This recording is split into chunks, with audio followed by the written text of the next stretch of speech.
eu sou Jennifer Castelã de Oliveira e este é o podcast Notas sobre Nós, um programa para a gente tratar de temas da atualidade sobre um viés multidisciplinar, onde o direito, a medicina, a psicologia e a arte se entrelaçam. E no programa de hoje vamos conversar sobre os desafios da parentalidade. Nessa roda de conversa, convidamos o advogado Rolf Madaleno, advogado na área de famílias e sucessões há mais de 40 anos. Rolf é um dos maiores doutrinadores nessa área no Brasil. Professor em diversas instituições, membro da diretoria nacional do IBDFAN, presidente da Escola Superior da Advocacia da OAB-RS e também membro da Comissão de Juristas para a Reforma do nosso Código Civil. Acompanha lá o perfil @rolfmadaleno. A nossa produção vai colocar aqui para vocês. Quem estiver nos acompanhando no YouTube, tá, pessoal? E também aqui conosco, Lúcia Dil, médica pediatra, 38 anos. Lúcia já tem mais de 28 mil pacientes e 5 mil partos. Certificada em disciplina positiva, pós-graduada em neurociências na PUC. Ela se define como a pediatra parental. Segue lá o perfil, @fica tranquila mamãe. Tem muita informação por lá. Então, bem-vinda, Rolf, bem-vinda, Lúcia. Obrigado. Muito obrigada. É um grande prazer estar aqui tratando de um assunto que, para mim, eu sou apaixonada. E é uma coisa assim, ó, eu como médica e o Rolf como advogado, a gente consegue ver que isso é um assunto que está começando as pessoas a falarem. Parentalidade é o pai e a mãe, é a relação que tu tem com os filhos. E o que está acontecendo? A gente tem que estar na vanguarda, tu tem que estar na frente do tempo para conseguir dar o melhor para os teus pacientes. Então, para mim, parentalidade é a pediatria moderna. Muito bem. Pois é, eu estava conversando aqui, pessoal, com os bastidores, porque os dois são muito vanguardistas, né? Então, a Lúcia traz esse novo conceito, né, para a medicina, e o Rolf, ele vem aqui como um doutrinador super criativo, né? Quem conhece o trabalho dele, quem não conhece, tem que conhecer, é fundamental também, porque ele traz sempre novos caminhos, novas ideias para o direito, né? Que a gente tem aquela ideia do direito tão engessada, né, Lúcia, assim, aquele pessoal do direito. E o Rolf, ele traz alternativas novas em pesquisas que faz mundo afora, né? Muito obrigado. Então, muito obrigado pelos elogios. Agora, acho extremamente interessante realmente que se fale agora em parentalidade, porque a vida toda, e eu mesmo fui criado, né, fazendo essa distinção da diferença dos papéis do pai e da mãe, que eram absolutamente distintos, né? Havia o que hoje nós reconhecemos como uma discriminação em relação ao papel e à função da mãe ou da mulher e em comparação com o papel do homem, né, que todos nós conhecemos porque, de alguma maneira ou outra, fomos criados nesse sistema. E quando se passou a tratar ou usar a expressão parentalidade, provavelmente foi esse o propósito, né? De neutralizar esta diferença que nós precisamos construir, porque ainda não se construiu, de que os papéis do homem e da mulher são absolutamente idênticos e são funções que precisam ser assumidas em iguais proporções, Sim. O que não acontecia, né? Esta ideia, esta noção de papéis distintos, de um pai provedor e de uma mãe acolhedora, dona de casa, gestora do lar, essas funções estão absolutamente superadas e provavelmente, então, é disto que nós tratamos.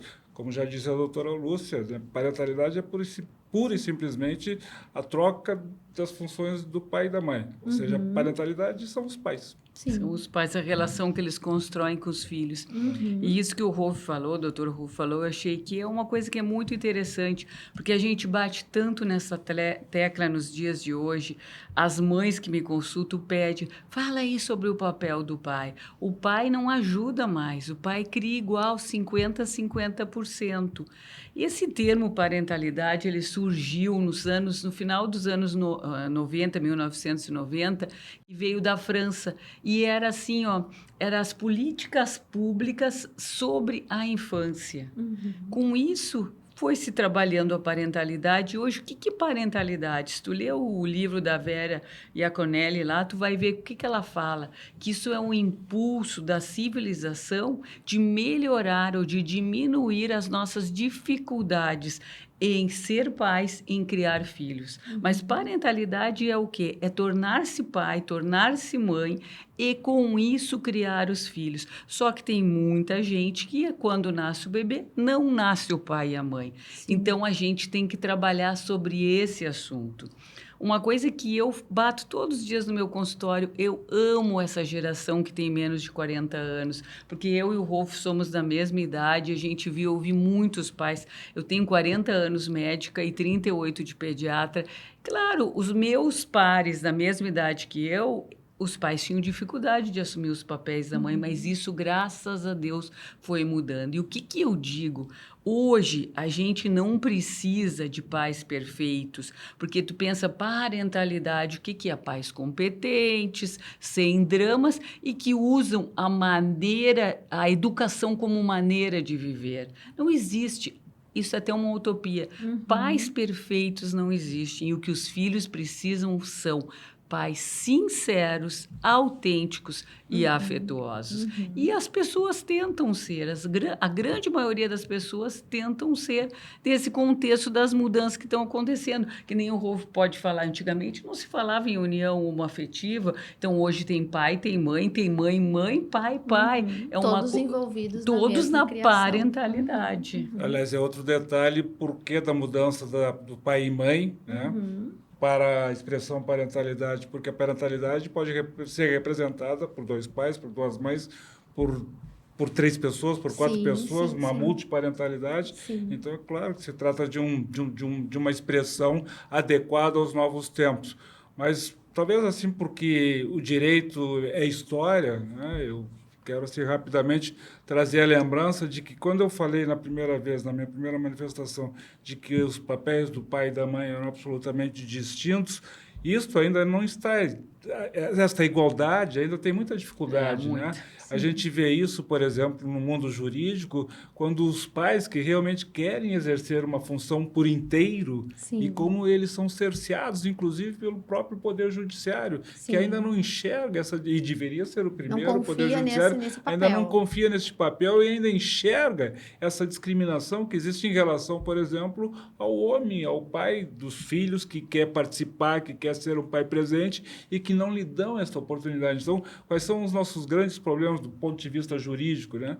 Que em 2008 veio para nós aqui a Lei da Guarda Compartilhada, que tinha este propósito, que era uma luta de toda a Europa, no sentido de que os pais pudessem participar da separação deles, pudessem participar da formação e criação dos filhos. Por quê? Porque nós falávamos de uma guarda unilateral, exercida única e exclusivamente pela mãe, porque diziam que era a mãe que tinha sido talhada para criar e formar os filhos, e o pai tinha outras funções de provedor. E isso, então, é algo que nós ainda não desmistificamos. Ainda é um pouco engessado. E o incrível é que o judiciário participa ativamente desse retrocesso. Ele não avança, tem dificuldade, e isso eu estou falando não só do estado do Rio Grande do Sul, mas de todos os estados, porque nós não conseguimos exercitar com realidade, com concretude, isso que deveria ser uma guarda compartilhada, de um compartilhamento de funções, de responsabilidades. Acho que nós ainda estamos, lamentavelmente, que passa por uma mudança cultural, na verdade, né? Muito difícil. É uma mudança de paradigmas. E já que o Rolf tocou nesse assunto, eu também vou falar em termos de medicina.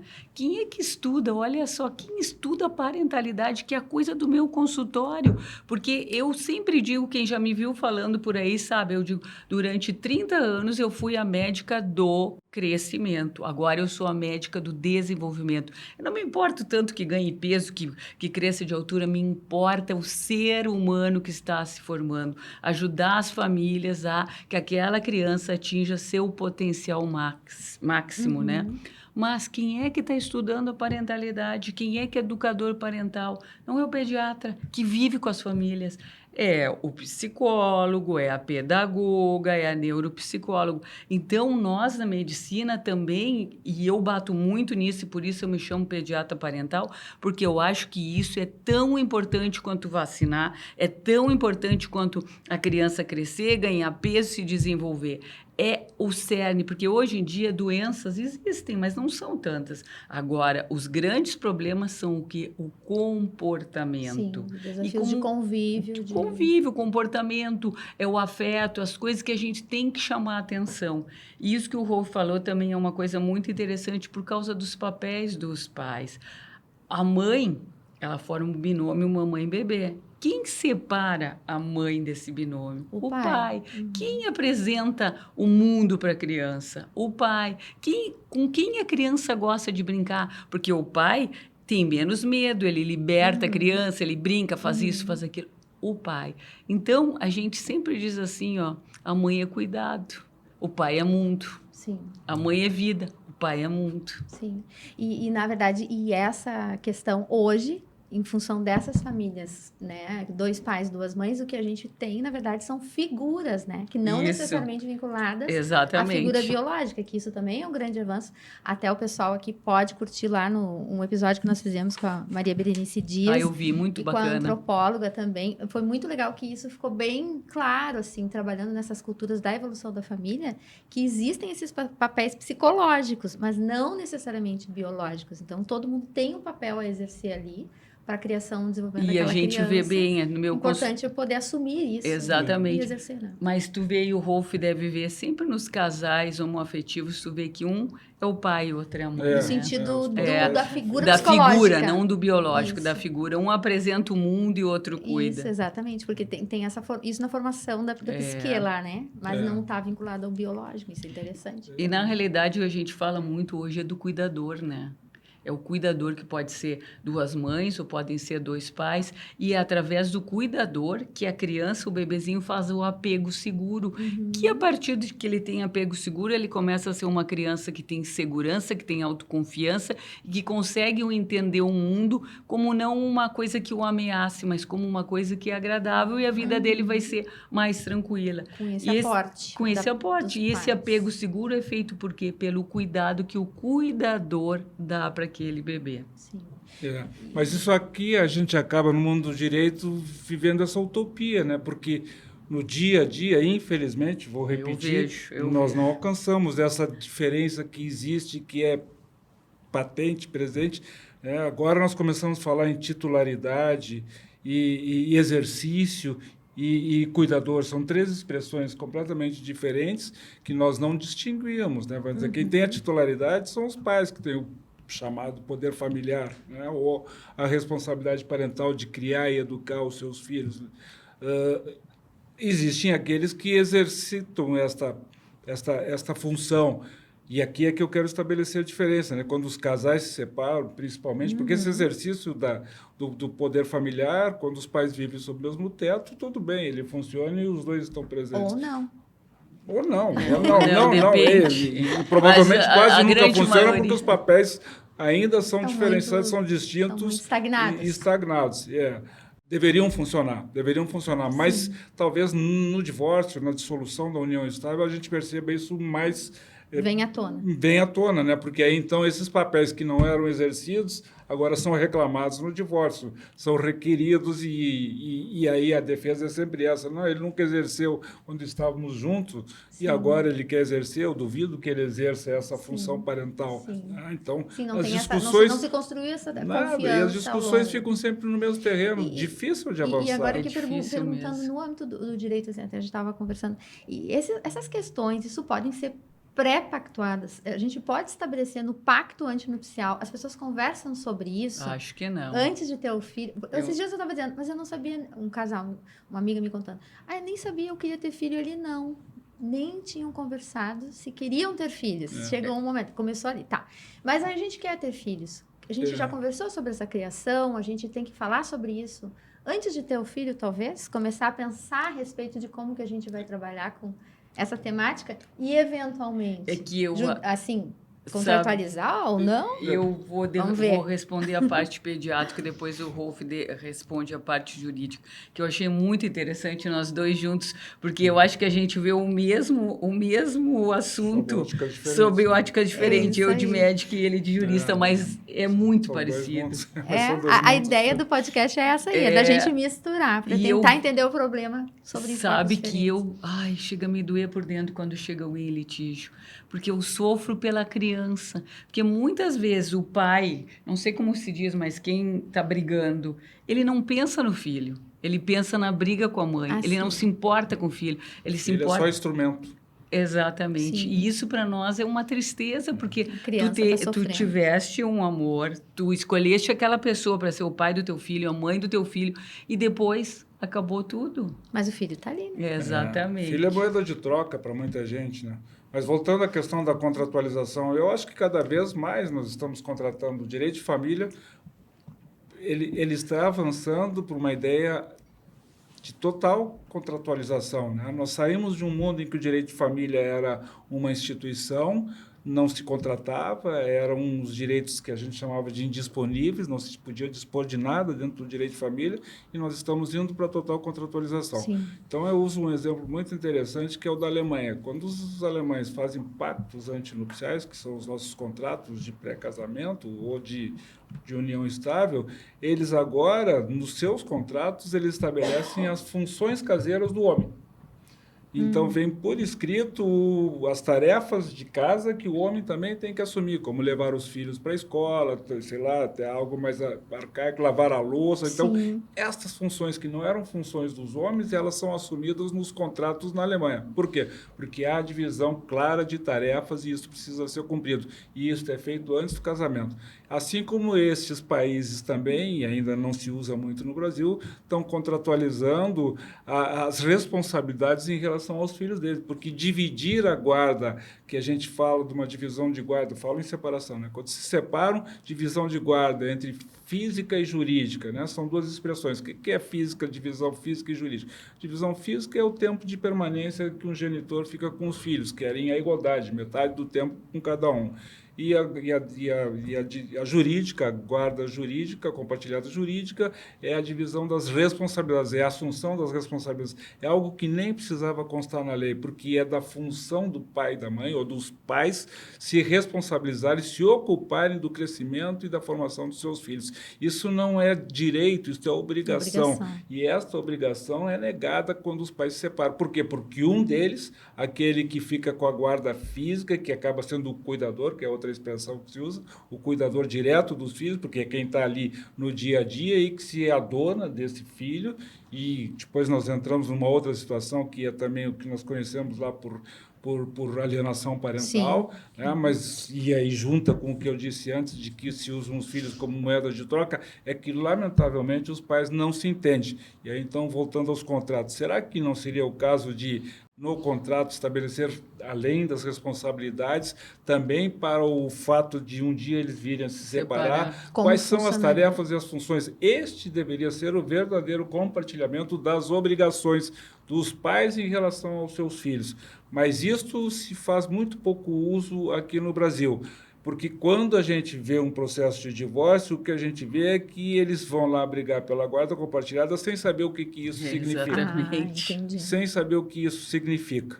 Né? Eles entram num processo de litígio com a noção equivocada de que compartilhar a guarda é compartilhar o tempo.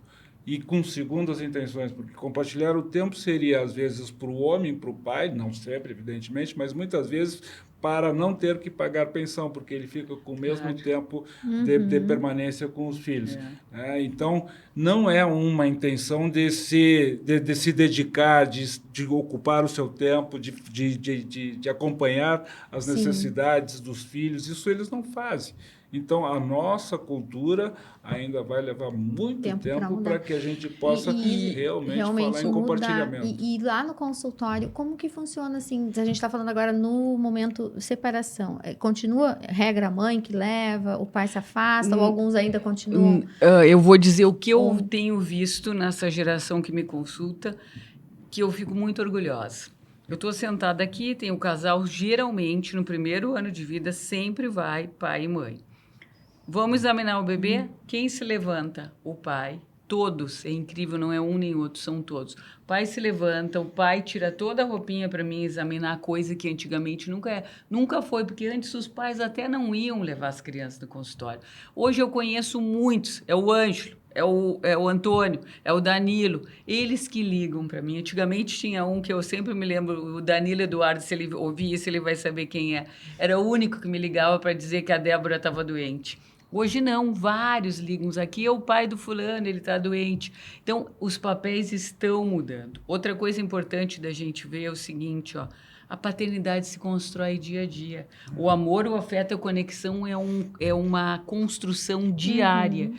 E a gente também tem uma grande sorte na vida, que as nossas relações a gente constrói dia a dia, e com isso a gente tem a capacidade de reestruturar, de replantar as coisas. Então, muitas vezes os pais, eu acredito, que fazem isso para não pagar a pensão, mas eu acho que aquele convívio com o filho, na grande maioria, se torna uma coisa tão prazerosa que eles acabam se tornando pais. Uma coisa que me chama muita atenção, que o Rolf deve ver, é o seguinte: a gente diz para pai e mãe, vocês podem ter opiniões diferentes, mas na frente da criança é uma única opinião. Senão a criança fica insegura, não sabe quem está certo, quem está errado. Se separou, um gosta de vermelho, outro gosta de azul. E a pobre da criança sente o quê?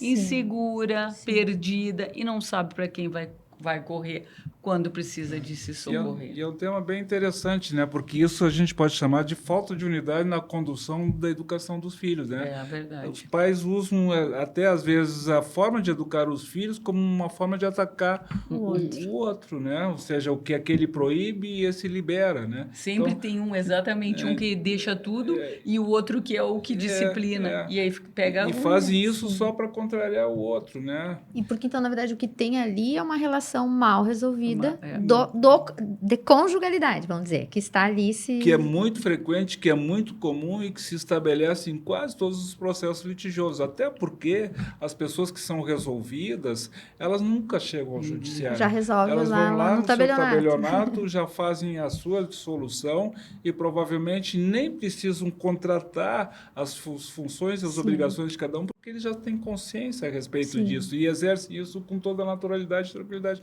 Mas, infelizmente, o que deveria ser regra comum é exceção. Né? E aí, então, só para concluir, como é exceção, a mentalidade de quem julga os processos litigiosos julga sob o olhar da exceção. Do litígio mesmo. E aí, então, neste litígio, a exceção não tem espaço. O que entra é a regra geral. A regra geral é uma guarda materna, com aquela falácia de que é uma guarda compartilhada, com residência de referência, que é uma grande mentira, né? Porque dizer que alguém tem a guarda compartilhada com residência de referência é pura e simplesmente dizer que a guarda é unilateral, em regra materna, porque essa é a cultura de que a mãe deve ficar com o filho, e que o pai é apenas um cidadão que tem um direito de convivência naqueles dias pré-determinados, que não são a metade como ele gostaria do tempo, que são finais de semana alternados, de um dia da semana em média, né? E ali ele não vai exercer nenhuma das suas funções da responsabilidade que ele tem de criar e educar os filhos. Né? Porque talvez até o que ele diga, depois o outro vai desdizer quando chegar em casa. Né? Então, na verdade, eles acabam prestando um desserviço muito grande para a criação e formação dos seus filhos, e eu vejo assim uma certa dificuldade de um caminho que se abra para mudar isso a curto e médio prazo. Talvez falar bastante sobre essa temática, trazer à tona e ver os pontos, os nós, para começar a mudar a mentalidade. O que acontece, isso que o Rolf falou, é o seguinte: um pai é autoritário e o outro é permissivo. Então, esse deixa fazer tudo, esse manda. Tudo completamente errado, como que se cria uma criança. Porque tu não pode mandar, tu tem que conversar, mas ao mesmo tempo tu não pode permitir tudo. Porque a criança estabelecer limites, que ela precisa não tem limite. Segurança. Né? Exatamente. Tem coisas que são básicas que a gente bate no nosso consultório, que é rotina, além, claro, do afeto, né, da conexão, da dieta, do sono, a rotina e o limite são pontos da natureza e da brincadeira e do esporte. Rotina e limite faz parte de criar uma criança. Mas chega numa casa, não tem rotina. Pode tomar café, pode acordar ao meio-dia, almoçar, jantar a hora meia-noite, ver TV até as 4 da manhã. Na outra casa, não. Tem que acordar às 8, ao meio-dia tem que almoçar. Então, a criança fica perdida, gosta de ir para a casa do permissivo, não gosta de ficar Sim. com o autoritário, quando na realidade o que a gente precisa é aprender, porque não é fácil fazer uma construção, uma parentalidade democrática, um estilo de pais democráticos. Mas falta conversa, falta eles se combinarem e pensarem. A gente não está trocando, a gente não está batendo em ninguém. Nós podemos ter as nossas brigas, mas o nosso filho é o motivo da gente se comunicar. Sim, isso que os pais têm que pensar. O filho é para toda a vida, né? É. Então, aí vão ter que E dar um esses jeito. estilos parentais são exatamente esses, né? O autoritário, o permissivo, o democrático e o protetor. Né? São 4 Exatamente. estilos parentais e que quando coabitam, quando convivem sob o mesmo teto, estão criando os filhos juntos, parece que essas diferenças não aparecem tanto. Entendi. Na Então, separação, elas na ficam bem separação, marcadas. ficam bem marcadas e se acentuam mais ainda por conta e isso- do litígio, do isso- ressentimento que fica. E isso vai para dentro dos acordos? Essa minúcia chega-se a No conversar. plano de parentalidade? Chega-se a conversar? O que o plano de parentalidade mais minucioso poderia dizer? Ou não se entra nesse detalhe da condução? Deveria, né? O plano de parentalidade é uma ideia do mundo do direito para que, quando os pais se separam, então eles assumam não apenas aquelas regras comuns que a gente está acostumado, de dias de visita, que hoje não se chama mais visita, mas de convivência. Quando os pais se separam, no Brasil, a gente só faz isso. Num processo de divórcio, às vezes até numa escritura de dissolução, de união estável, de casamento. A gente estabelece os dias de convivência, não na escritura, porque tem filhos menores, né? Não pode. Quando tem os filhos menores, tem que ser resolvido no judiciário. Mas no juízo está lá, se estabelece os dias de convivência, que a gente chamava de visita, né? Como se fosse um direito do pai, e deveria ser a convivência, porque é um direito da criança, então se estabelece os dias das convivências e o valor da pensão. E o plano de parentalidade tem a ideia de estabelecer muito além dessa simplicidade que seria só pensão e convivência. É exatamente quais as obrigações que pai e mãe, ou os pais, vão assumir a partir do seu divórcio. Quem leva na escola, quem leva no pediatra, quem leva no médico, quem leva no dentista, quando leva, quando não leva, e toda uma gama de situações. E pode se colocar, e como as decisões devem ser tomadas em conjunto, eles podem acordar, que decisões cruciais têm que ser conversadas previamente. Aí a imaginação tem que ser muito fértil. Teríamos que Ser trazer. muito fértil. Mas às aonde vezes até, sabe o que já me aconteceu? A mãe vai no médico, eu dou uma medicação, o pai é contra. Sim. Ou às vezes o pai é a favor, mas para que isso? Não precisa. Porque na realidade é a picuinha do ressentimento, né? E a aí relação mal atrapalha resolvida que o pobre anjo está ali no meio. E esses planos de parentalidade, pela experiência de tudo aquilo que já se viu, que dá confusão, poderia se estabelecer ali. Vamos conversar sobre esse assunto. Vamos falar sobre algumas decisões que a gente, na prática, né, de vida ali, já se sabe. Tanto lá no pediatra quanto no advogado, já se sabe. Isso aqui vai dar problema. Mais isso, mais isso, mais isso. Tem uns 30 itens aqui. Vamos conversar sobre isso. Mas olha só, e as pessoas têm disponibilidade para... Nem se usa, nem se costuma fazer plano de parentalidade. E quando fazem, não obedece. Né? Isso gera litígio multa? de novo. Vira multa? Pode gerar multa. Indenização. Pode gerar, mas de novo é litígio. De novo são eles em juízo, né? Porque, como se falou antes, os pais que realmente conhecem as suas obrigações, se dão bem, eles não precisam ter plano nenhum de parentalidade. Exatamente. Né? Agora, eu acho que uma solução muito interessante foi utilizada pela Espanha, né? que buscou uma forma de evitar a briga entre os pais, que acontece muito frequente aqui entre nós. Os piores processos para a advocacia são os processos de discussão de guarda dos filhos e de alienação parental. São os piores processos, são os que mais desgastam, são os que mais nos fazem sofrer e são os processos que nunca terminam. E aí, então, esses processos, infelizmente, eles são uma continuação interminável de litígios, porque o nosso sistema permite esse litígio. Qualquer coisa a gente vai lá e reclama para o juiz. Ele não fez isso, ele não me entregou no horário, todas aquelas situações que não vale a pena nem repetir. Mas o que acontece? Isso, então, no processo, isso não termina nunca porque o processo aceita todo e qualquer tipo de requerimento, de queixa, de cobrança, né? E aí se fazem perícias disso, perícia daquilo. Então, isso tudo faz com que o processo, como disse, não termine. O que fizeram os espanhóis? Criaram os pontos de encontro, que são lugares onde ficam lá, numa casa onde o ponto de encontro é ponto de encontro familiar, é onde o juiz manda levar a criança, que é entregue por um assistente social, às vezes um psicólogo, às vezes até um psiquiatra, dependendo, né, do ponto de encontro.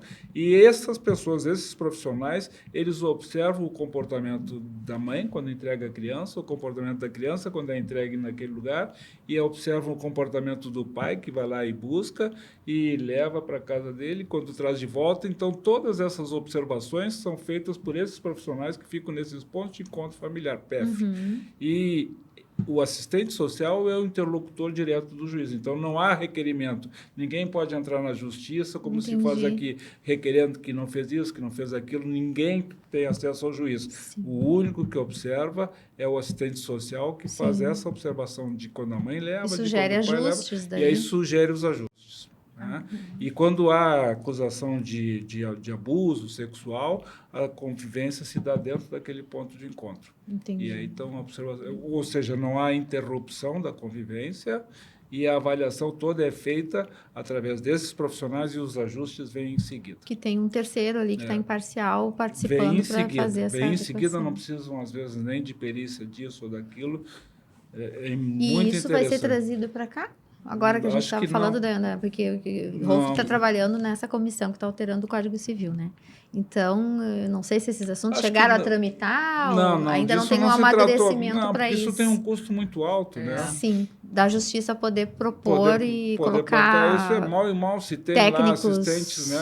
Profissionais que possam dar essa assistência, fazer esses periciamentos. É um futuro. É um futuro. E olha a tristeza é o seguinte, que a gente bate tanto na parentalidade, na construção da conexão, do afeto, de fazer tu ter orgulho da tua família, do teu pai, exatamente de o pai pedir desculpa quando erra, para que a criança aprenda, que o pai seja o exemplo, porque é muito importante quando tu está criando uma família, o exemplo. Não adianta, as crianças fazem não o que tu falas, mas elas fazem o que tu fazes. Sim. Então, no momento, olha o exemplo que a gente está dando de brigas, quando, na realidade, um casal, se não tem mais amor, pelo menos deveria ter uma boa convivência para ensinar para a criança, que se separou, apesar disso, a gente convive bem, a gente se respeita. E esses casais fazem exatamente o oposto.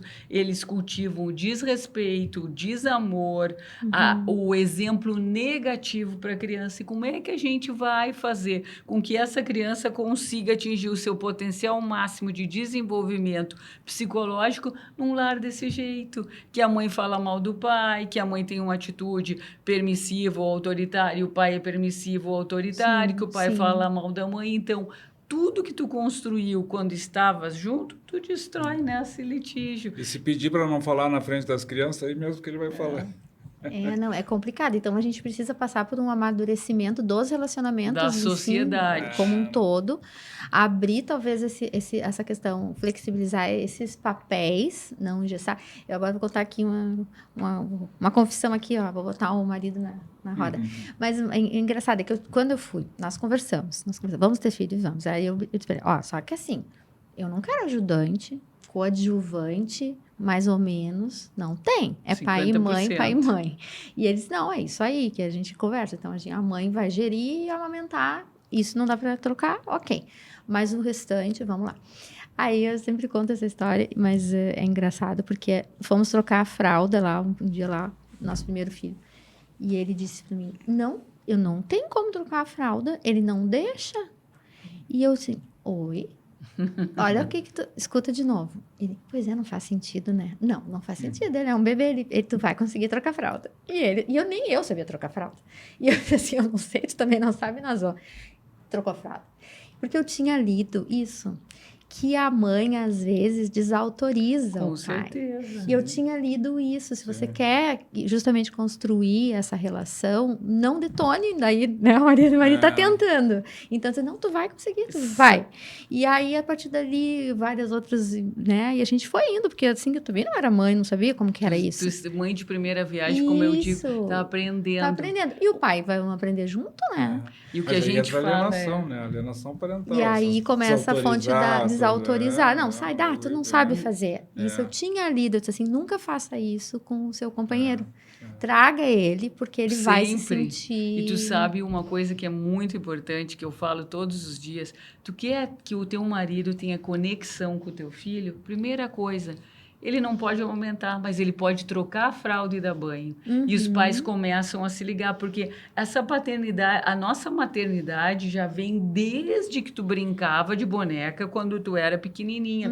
Quando tu engravidou, aquilo volta no teu inconsciente, consciente, e tu tá pronta para a maternidade. Ao contrário do pai, que ele vai construindo essa paternidade. Então, é muito importante que a mãe... Às vezes ela não sabe disso, mas que ela põe o pai naquela volta. Porque muitas mães fazem exatamente isso, desautorizam e dizem, não, tu não sabe, deixa que eu troco. Faz o pai trocar. Outra coisa que é extremamente importante, ler para a criança. Faz o pai, ele chegou em casa, rotina, como eu já falei, rotina, o pai lê todos os dias, desde bebê recém-nascido. Tem trabalhos provando que a criança que o pai lê todos os dias de noite, ou a mãe, chega no final do primeiro ano de vida com muito mais vocabulário do que a criança que não lê. Então, quando ela começar a falar, ela vai saber falar palavras e vai falar muito bem. Então, traga o pai junto, desde sempre. E a outra coisa que eu sempre bato é muito importante, porque as mães, às vezes, acham que podem tudo e não querem rede de apoio. A rede de apoio, que são os avós, Isso, é que são os verdade. padrinhos, que são os Quem irmãos. puder, né? Quem puder, a gente sentir. tem que ter rede de apoio. Porque, Lúcia, me lembra agora, eu lembro assim, o nenê tá chorando, disse assim, dá pra mãe que a mãe...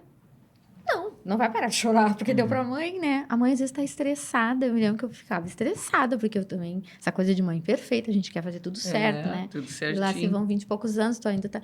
E aí, da onde que tiraram que dá pra mãe que a criança para de chorar? E eu disse, não, pode vir alguém aqui, não tem condições, segura um pouquinho aí, vou dar um tempinho. Então, a gente fazia isso também, né? Eu e o Eduardo, a gente sempre dizia assim, ó, me ajuda aqui. Daí a gente trocava o nenê de colo, porque um tá mais tranquilo naquele momento. Sente, e né? o outro talvez não. Então, eu acho que a gente é muito escravizado por esses conceitos muito fechados. E graças a Deus eu tive a oportunidade de ler um texto que dizia, não faça isso. Né? Então, isso me ajudou, porque a gente tem essa tendência, agora tô falando por mim, né? Assim, mas assim, tem uma certa é um lugar de empoderamento também da mulher. Não, isso aqui é meu espaço, né? Só eu que sei fazer. E aí, que bom que eu possa fazer, mas que bom que o outro possa fazer, não interessa o gênero, não interessa, né? Se a gente conseguir compartilhar essa experiência da parentalidade, né?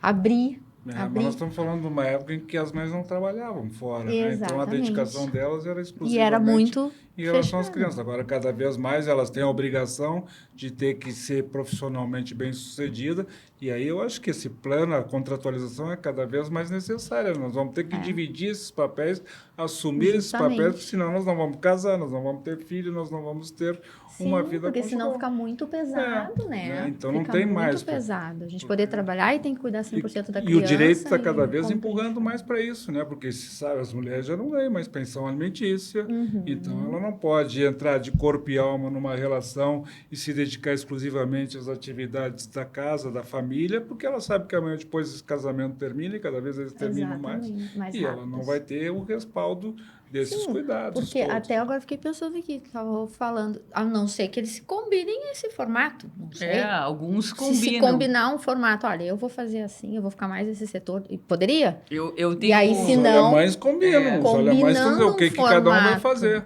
Porque o ruim Divide é as não obrigações. falar do formato, e aí mas não chega se lá no fala. fim. Sabe Não qual se é o fala. grande problema? Tu fala tudo para as pessoas. A gente fala tudo. Então, assim, isso tudo que a gente comentou vem de um fato. A gente ensina tudo para a criança. A gente ensina como se portar na mesa, como dizer muito obrigada, como se tomar banho. Mas a gente não ensina a falar sobre emoções.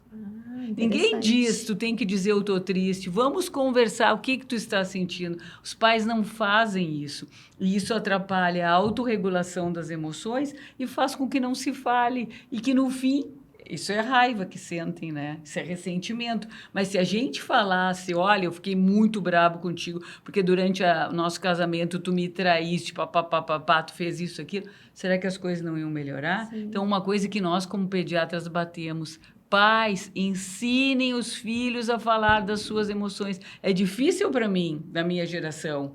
Uma geração depois talvez seja um pouco mais fácil, mas se a gente ensinar as crianças agora, vai ser bem mais fácil e talvez as coisas não evoluam para o litígio, para o divórcio litigioso. Mas, Lúcia, então, na verdade, eu fico só imaginando tu lá no consultório, tá falando para os pais, faça assim com seus filhos, mas, na verdade, é para eles também a conversa. Mas a gente, na realidade, parentalidade é tudo muito... junto. É tudo, é todas as tuas relações, porque tudo que a gente falou aqui serve cabe na todos relação do eles. dia a dia, né? Mas cada vez mais as pessoas têm medo de se expor, né? De se abrir, se protege, se fecham, né? É essa coisa da gente poder falar e sentir quanto acúmulo deve ter nesse momento da separação, né? De quantas coisas que não foram ditas, que foram caladas, que mágoas. Se transforma em E raiva. se diz o que não se quer dizer, mas é o que se precisa dizer, que é o que se acha que tem que ser dito. Sim. E aí só o ódio. E mágoas e ferir o outro, né? Até que... E quanto... Vamos dizer assim, quanto estrago nesse meio de caminho que a criança vai acabar tendo que acompanhar, né? É porque a criança... É irreversível. Irreversível, é um dano para sempre, né? Tem um livro muito bom que eu estou lendo agora, não sei se vocês já leram, que é da... Como é que é o nome dela? É o que eu gostaria que os meus pais tivessem me dito. E ela fala muito no primeiro capítulo, exatamente.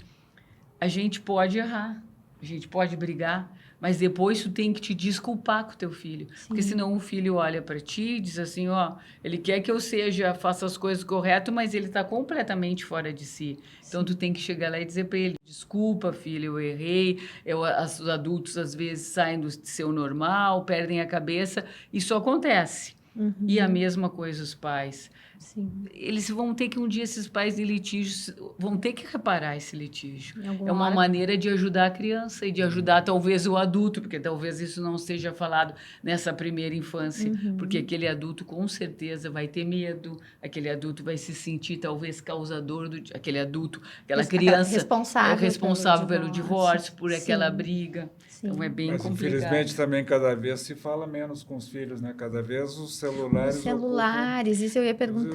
Isso é tema lá do consultório? A gente tem uma... Para cuidar o tempo da Graças a Deus, a gente tem, não só eu, todos os pediatras, Sociedade Brasileira de Pediatria, os psiquiatras, é uma campanha que tu tens que largar o celular. Primeira dica que eu dou, chegou em casa, hora da janta, desliga o celular, põe num canto, todo mundo janta junto, conversa. Quando tu conversa, tu te expõe teus sentimentos e tu entende o sentimento do filho. Então, sem celular, a gente pede, né? Tem horários determinados. Então, a criancinha de 0 a 2 anos, 0 tela. De 2 a 3, 1 hora. Depois dos 3 até os 6, 2 horas. E a partir de adolescente, 3 horas por dia.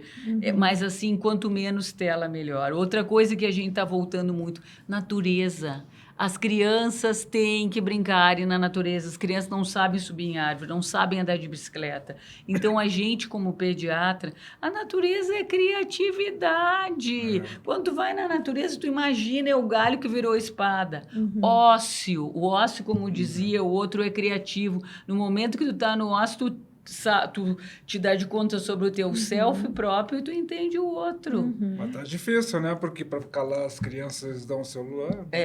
Sim, hoje mas a a gente vê gente cada vez é uma mais cedo, campanha de né? conscientização. Eu acho que o mundo está mudando e os pediatras, assim como eu, que se interessam muito pela parentalidade, a gente tem trabalhado Sim, trabalhando, muito nisso. batendo bastante nessa tecla. Amor, afeto, conexão. E eu, para terminar, que já está no nosso horário, a gente tem que ser presente, não é estar presente. Que é muito diferente. Ah, sim, não, ali não é o corpo físico, O a corpo emoção físico vendo tá celular junto, não é a adianta. atenção que está ali. Que é a maioria dos casos. Mas olha, esse assunto é muito, muito interessante, muito rico, né? Dá para Daria pra vários desdobrar, e podcasts. é interessante, porque vamos fazer mais um capítulo, um outro, vamos lá, né? Mas, enfim, como a gente está mais ou menos no nosso tempo, eu vou pedir, então, ainda mais um fechamento, então. Rolf, o que tu poderia destacar? Também, não sei, a gente estava conversando, não sei se tem alguma coisa de novidade no código nessa temática ou que possa interferir nas relações de famílias, alguma coisa nova de legislação que possa ajudar em tudo isso que a gente falou, né? Nessa discussão do Código Civil, assim. uma coisa que se tratou bastante é a questão do uso dos recursos dos filhos pelos pais que são os, a administração da dos administração bens, dos bens dos filhos. Isso se discutiu muito, até por conta de uma situação. Larissa Manoela, aquela situação famosa. Então trouxe à tona e houve uma discussão muito grande. Mas não mudou muito, não. Ainda as mudanças que eram para ser feitas não vão ser desta vez. Não são tão radicais. Não são tão radicais. E também se discutiu muito a questão da alienação parental, né? Porque é um movimento muito grande para que se elimine, que se revogue a lei da alienação parental e negar a existência da alienação parental é negável. Sim, para se manter... Um fato que é realidade. Infelizmente, existe muito ainda. Então, a preocupação foi muito em volta dessas duas situações. Sim, que são manter, pontos bem delicados que têm que ser mantidos e observados. Para minimizar toda essa discussão aí, né? O combate à alienação parental. Então, seriam as considerações assim finais, mas algum recado deixar para a gente? É isso? Não, eu acho que a minha consideração final é acreditar que esse mundo um dia vai melhorar e que essas iniciativas como as nossas de hoje aqui, de falar abertamente sobre problemas que não são tão presentes e tão caros, eu acho que isso já é uma forma de chamar atenção e ajudar a mudar esse mundo. Então, claro que sim. Então, tá bom. Só posso agradecer a oportunidade. Não, imagina, eu que agradeço aí. A gente tem aulas aqui, né? Enfim, e Lúcia? Eu também agradeço muito. Esse assunto é um assunto que eu adoro e eu acredito muito nas famílias. Eu acho que as famílias hoje em dia querem melhorar, as famílias querem fazer com que os seus filhos sejam melhores. Não é que sejam felizes, porque felicidade não existe, o que existe são momentos felizes, mas elas querem fazer com que aquelas crianças sejam saudáveis. Então, o que eu digo sempre no meu consultório, uma família não interessa que seja pai, mãe, pai. O que interessa é o amor, é o afeto, é a conexão, é a atenção. E isso que eu acabei de falar, o importante na vida dos pais é estar presente, seja, porque as mulheres se culpam muito que trabalham, né? Seja 10 minutos, seja 1 hora, seja o dia inteiro, e não o importante é ser presente e não estar presente. Quando você está com seu filho, esteja com seu filho, seja aquele momento, você troque emoções, troque conhecimentos, troque sentimentos e conheça o seu filho, que isso é o mais importante. A criança quer ser vista, a criança quer ser observada, ela quer ser reconhecida pelos pais, sob a ótica da criança. E como eu digo sempre, quando fala com o filho, não fala de cima para baixo, te abaixa e olha nos olhos. Muito obrigada, adorei estar aqui, assunto que eu amo. E olha, que prazer com o Dr. Rolf Madaleno aqui falando de um assunto que para nós é tão importante. Olha, eu achei bárbaro, tenho certeza que o pessoal vai amar assistir, porque é muito rico, assim, os dois, né, a gente vê, assim, jorra conhecimento nas suas áreas e empolgação, e eu quero dizer, assim, a gente fica feliz de saber que tem gente que está estudando essas temáticas, por mais complexo e difícil de achar soluções, estão se debruçando sobre esses temas, né, e acho que não tem outro caminho que não o estudo, a ciência, a tentativa de trazer, né, renovação de paradigmas e de mentalidade. Então, assim, parabéns pelo trabalho de vocês. Fico muito feliz de recebê-los. Obrigado E também. então, pessoal, acompanhe aí os nossos episódios. O episódio de hoje foi, então, os desafios da parentalidade. E se você ainda não se inscreveu no canal do YouTube, se inscreve lá. Tem aqui todas as informações. Ou acompanhe também no Spotify. Até o próximo episódio de Notas sobre Nós. Espero vocês lá.